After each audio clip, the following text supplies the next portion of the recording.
फक्त 2 लोकांचे रिजेक्ट झाले. फाईल घेऊन येतो हार्ड कॉपी. या ना घेऊन या घेऊन. आणि दुसरी गोष्ट, जो आपल्याला कन्सल्टंट नेमला होता तो पण सोसायटीच्या मीटिंगमध्ये कुठे फायनल झाला नव्हता. ते असाच 2 माणसांनी ठरवलं हे आपलं असं ठरलं. त्याला कुठे आई आपल्या नियमाशी आणि ती मान्यता अशी घ्यायची नाही. त्यामुळे हे जे झालंय प्री प्लॅन झालेलं काय, प्रत्येक गोष्ट प्री प्लॅन झाल्यासारखी आहे. लोकांना सर्वांना रिडेव्हलपमेंट पाहिजे, करायचं आहे, पण ती पारदर्शक व्हायला पाहिजे, हे लोकांचं मत. आता एक उदाहरण तुम्हाला सांगतो. 6 ऑफिस केले, हे कशा करता गेले की आपल्या सोयीच्या लोकांची सोय करता. तुमच्याकडे एक अर्ज दिला की आमच्या याच्याकडे नवीन कमिटी निवडायची, नेमण्याकरता कमिटी निवडण्याकरता एक अर्ज आहे.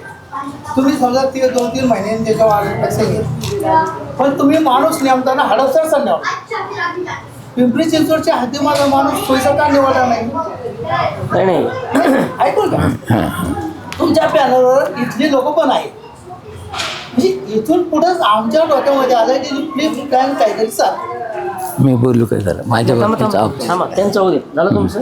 आता हे इथपर्यंत झालं ना. आता तुम्ही जे म्हणताय प्री प्लॅन वगैरे, हे तसं काही आम्हाला माहिती तुमच्या संस्थेत. आता सांगतो, आता ऐक, पॅनलवर जेवढे लोक आहेत ते पुण्यातलेच लोक आहेत. त्याला जर तुमच्या संस्थेमध्ये येऊन इलेक्शन घेणं हे होत असेल, सोयीस्कर असेल, तर आम्ही त्याची नियुक्ती केल्यानंतर त्यांनी का नाही यावं इथं? नाही ना, आमचं त्याचं ऑब्जेक्शन नाही. सोयीच्या दृष्टीने मी विचारतो तुम्हाला. एक तर मुळात तुमची ई वर्गातली संस्था आहे. ई वर्ग जे 250 पेक्षा कमी मेंबरच्या संस्था असतात, त्या संस्था ई वर्गात आहेत. ई वर्गातल्या संस्थांना प्राधिकरणाने, आमच्या निवडणूक प्राधिकरणाने त्यांना स्वायत्तता दिली की तुम्ही तुमचा निवडणूक निर्णय अधिकारी नेमू शकता. तुमच्या संस्थेने निवडणूक निर्णय अधिकारी नेमून तुमच्या संस्थेचं इलेक्शन झालं. इलेक्शन होऊन त्यांनी आमच्याकडं निकाल दिला. तो विषय आमच्या एक मिनिट थांबा.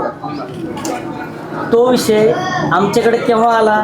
ज्यावेळेस बगाडेंच्या पत्रावर आमच्याकडनं निवडणूक निर्णय अधिकाऱ्याची नियुक्ती झाली. बगाडेंनी तुमच्या संस्थेचा राजीनामा दिलेला होता चेअरमन पदाचा. त्यांचं पत्र आलं आमच्याकडे. मी त्यांच्यासोबत त्यावेळेस बोललो, समोरासमोर बोललो तिथं आमच्या. हा विषय जरी झालेला असला तरी आमच्याकडनं निवडणूक निर्णय अधिकाऱ्याची नियुक्ती झाली, उशिरा झाली. निवडणूक टेबल हा वेगळा माणूस पाहतो, एरियाचा माणूस वेगळा असतो. झाली नियुक्ती झाली. त्यानंतर जो निवडणूक निर्णय अधिकारी तुमच्या इथं आला, त्यांनी ज्यावेळेस इथं तुमचे कागदपत्र पाहिले, त्यावेळेस तुमच्या संस्थेतनं कळवण्यात आलं की आमच्या संस्थेची निवडणूक झालेली आहे आणि निवडणूकचा जो काही निकाल असेल तो उपनिबंधक कार्यालयामध्ये सबमिट केला. त्यांनी ते दाखवलं. त्यानुसार त्यांनी तो अहवाल आमच्याकडे दिला, जे कोण आम्ही नियुक्त केलं. हे ऑलरेडी तुम्हाला सर्व सांगून झालेलं आहे. हे सभेमध्ये घेण्याचा विषय नाही. नाही, मी सांगतो तुम्हाला. हे ऑलरेडी तुम्हाला आमच्या कार्यालयामध्ये तुम्ही येऊन उपस्थित होता, तुमचे चिरंजीव तिथं उपस्थित होते, त्यांना आम्ही सर्व सांगितलेलं. हा आत्ता जो विषय आहे तो फक्त विशेष सभेमध्ये जे काही विषय आहेत त्या विषयाच्या अनुषंगाने मला प्राधिकृत अधिकारी म्हणून इथं नियुक्ती केली. तर त्या अनुषंगाने जर बोलायचं असेल तर आपण फक्त रिडेव्हलपच्या संदर्भात बोलू. आत्ता या ठिकाणी मी आलो आहे कशासाठी? जे तुमचे 3 डेव्हलपर्स आहेत, त्या 3 डेव्हलपर्समधून 1 डेव्हलपर्स निवडायचं, याच्यासाठी मी आलो. आता याच्यात तुमच्या लोकांची सगळं होणार आहे. 3 डेव्हलपर्सची नावं वगैरे सगळे येतील. त्यामधून मी तुम्हाला ती तिन्हीची पण काय काय कोटेशन आहे तुमच्यासाठी दिलेली ते वाचून दाखवील. त्याच्यातून तुम्हाला जो कोण सभासदांना फक्त जो एक निवडायचा आहे त्याच्यासाठी इथं मतदान घेतलं जाईल. त्यांनी त्या व्हिडिओ शूटिंगच्या समोर येऊन सांगायचं आहे की मी XYZ ह्या Xला मी पसंती देत आहे. आमच्या संस्थेचं जे रिडेव्हलपमेंटचं काम आहे ते Xनी करावं. ह्याकरता फक्त मी इथं आलेलो आहे. आणि मग इथं जो कोणा झालेला अहवाल आहे तो मी माझ्या कार्यालयाला सबमिट करेल. त्यानंतर कार्यालय पुढची प्रोसेस करेल. त्याकरता मी इथं आलेलो आहे.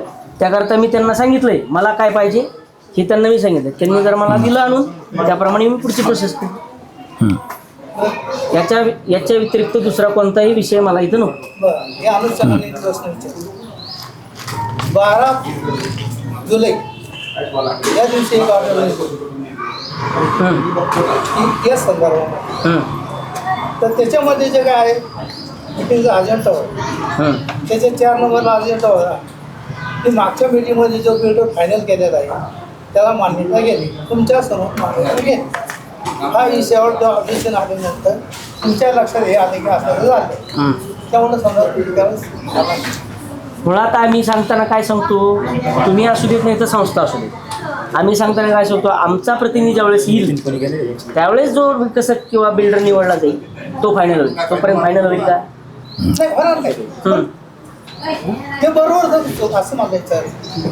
नाही, त्यावेळेस बरोबर का चूक हे मी नाही सांगू शकत. आता तुमचं काय होतं त्यावेळेस, आत्ता जर माझ्याकडे आलेलं आहे त्यानुसार मला प्राधिकृत केलं, मी इथं याच्यासाठी आलो आहे. त्याच्यातून आता जर तुम्हाला बरोबर की चूक हे तुम्ही त्या प्रोसिडिंगवर देऊ शकता. आता माझे बरेच प्रश्न आहे ते आता तुम्ही विचारत नाही. नाही प्रश्न मुळात हे बघा, मी तुम्हाला अगोदरच क्लिअर केले, मला या ठिकाणी मी कशासाठी आलो नाही, आता माझ्या लक्षात त्यासाठी. आलं. मी जो प्रश्न जिथं आता विचारेल तिथे विचारेन, हां. त्या विषयावर होऊन जाते. येस. नाही